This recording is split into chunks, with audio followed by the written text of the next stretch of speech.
মিয়ানমারের সামরিক বাহিনীর হাত থেকে ভারত বাংলাদেশের সীমান্তবর্তী একটি শহরের দখল নেওয়ার দাবি করেছে বিদ্রোহী আরকান আর্মি। বিস্তারিত জানতে এনআইপি নিউজের সাথেই থাকুন।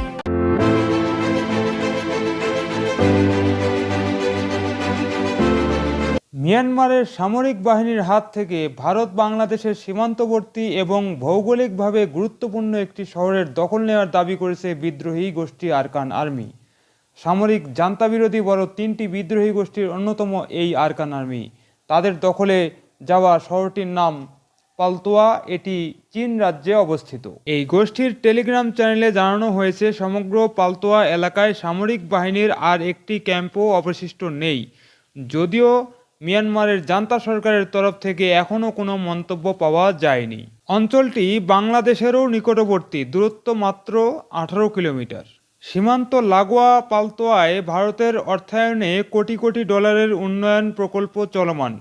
দূরবর্তী অঞ্চলের সঙ্গে যোগাযোগ ব্যবস্থার উন্নত করতে সেখানে বিনিয়োগ করেছে ভারত। ফলে স্বাভাবিকভাবেই পালতোয়ায় ঘটনা প্রবাহের দিকে দিল্লির তীক্ষ্ণ নজর থাকবে। এখানকার কালাদান নদীর বন্দরটিও এখন আরকান আর্মির নিয়ন্ত্রণে। ফলে ভারতীয় সীমান্তে যাতায়াতের সড়ক ও নৌ পরিবহনের নিয়ন্ত্রণও এই বিদ্রোহী গোষ্ঠীর হাতে চলে গেল। সেই সাথে সামরিক সরঞ্জামসহ একটি ঘাঁটি পেয়ে যাওয়ায় এখান থেকে রাখাইন রাজ্যে আরও আক্রমণ পরিচালনা করতে পারবে এই বিদ্রোহী আরকান আর্মিরা। বিদ্রোহীদের কাছে রাখাইন রাজ্যের প্রধান শহরগুলির যে কোনো একটি হারানোও জান্তার জন্য বড় একটি আঘাত। তেমনি একটি শহর কায়াকদো, যেটির মধ্যে দিয়ে রাজ্যের রাজধানী সিতোয়ের সাথে সারা দেশের সাথে যোগাযোগের মূল সড়ক পথটি গেছে। আরকান আর্মি যাতে কায়াকদোর দিকে অগ্রসর হতে না পারে সেজন্য বিমান ও হেলিকপ্টার যোগে হামলা অব্যাহত রেখেছে মিয়ানমারের জান্তা সরকার। মিয়ানমারের অনেকগুলো জাতিগত সশস্ত্র গোষ্ঠী আছে। আরকান আর্মি বা এদের মধ্যে অপেক্ষাকৃত নতুন একটি সমরাস্ত্রের দিকে থেকে সবচেয়ে সুসজ্জিত বাহিনী তাদের। সেনাবাহিনীর সাথে তারা গত কয়েক বছর ধরেই লড়াই চালিয়ে আসছে এবং এই সময়ে রাখাইন রাজ্য ও পার্শ্ববর্তী চীন রাজ্যে নিজেদের অবস্থানকে সংহত করতে সামর্থ্য হয়েছে। এমনকি সেনাবাহিনী 2021 সালের ফেব্রুয়ারিতে ক্ষমতা দখলের আগে থেকেই রাখাইনে তাদের ভিত মজবুত ছিল।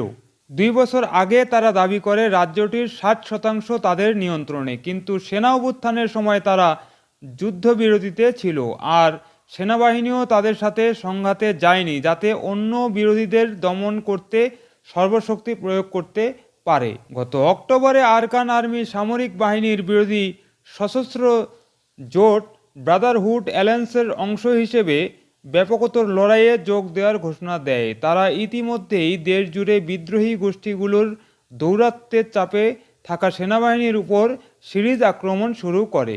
এরপর গত 11 সপ্তাহে চীনের সীমান্তবর্তী বিভিন্ন অংশে জোটের হাতে পর্যুদস্ত হয় মিয়ানমারের সামরিক বাহিনী। সর্বশেষ গত শনিবার দেশের আরেক প্রান্তে ভারত ঘেঁষা পালতোয়া শহরের মিওয়া ঘাটির শেষ সেনা চৌকিটি দখলে নেয় অর্থাৎ আরকান আর্মি।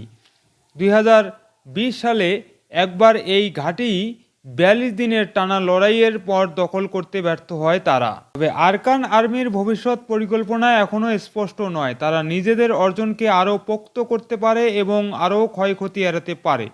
তাদের ঘোষিত লক্ষ্য ফেডারেল রাষ্ট্র ব্যবস্থার মধ্যে এরকম স্বাধীনতা বা স্বায়ত্তশাসন। সাম্প্রতিক কর্মকাণ্ড থেকে ধারণা পাওয়া যায় যে যেটি সামরিক শাসনের বদলে নির্বাচিত সরকারের অধীনেই সবচেয়ে ভালোভাবে অর্জন করা যাবে বলে তারা এখন মনে করছে বলে ধারণা পাওয়া যায়। জান্তা আবার তার বাহিনীকে উদ্বুদ্ধ করে বহুমুখী আক্রমণের বিপরীতে লড়াই চালিয়ে যেতে কতটা উদ্যোগী হতে পারে সেটি পালতোয়ায় পতনের পর সবচেয়ে বড় প্রশ্ন হয়ে দেখা দিচ্ছে। সুপ্রিয় দর্শক, ভারত বাংলাদেশের সীমান্তবর্তী একটি শহর আরকান আর্মির দখলে নেওয়ার দাবি নিয়ে এই প্রতিবেদনটি এখন এখানে শেষ করছি। পরবর্তী সংবাদ নিয়ে আবার আসবো আপনাদের সামনে। সে পর্যন্ত ভালো থাকবেন, ভালো রাখবেন এবং চ্যানেলটি সাবস্ক্রাইব করে এনআইপি নিউজের সাথেই থাকবেন। ধন্যবাদ সবাই।